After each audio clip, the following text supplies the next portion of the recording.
We're gonna be making a pond, we're gonna put water in it, the horses are gonna go through it. I don't know, this may have been 10 foot deep in the middle here.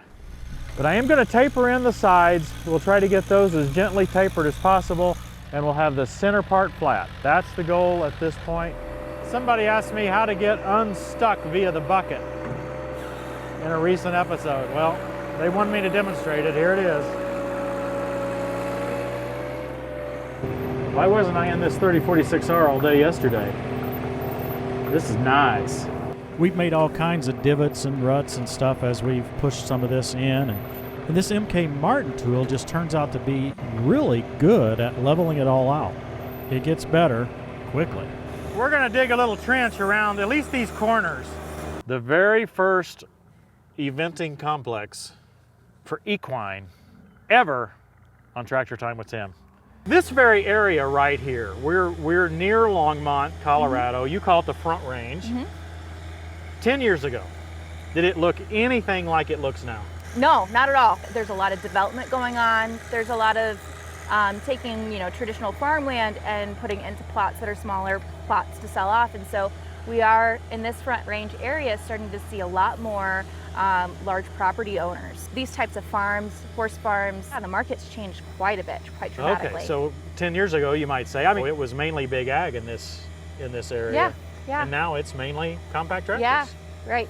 Yeah, it totally is. And our location there in Longmont, right, it was built for large ag, right? It was positioned in a place for the farmers in the area to get to. And now, if you were to look at our footprint and who we serve in that footprint, it's just completely different. We have a lot of these large property owners.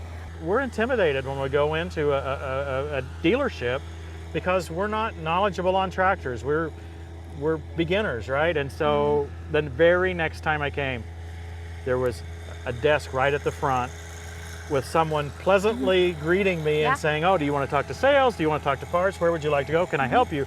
What can I do, So that was a fantastic suggestion, and it's really made a difference in our dealership. But for the rural lifestyle individual, we're scared to go in there, and it's just neat to see that change. If you were to self-reflect on the dealership, you think, wow, we're super friendly, like we're here to help anyone, right? But we don't realize those small little things that impact that welcome or how you are perceiving, that service. So we appreciated the eye-opening. Hannah, this is just the latest of many times that 21st Century have invited us out to help with, all kinds of projects. Why did you ever decide to partner with us? I mean... Well, one, we are a big fan of Tractor Time with Tim at 21st Century Equipment.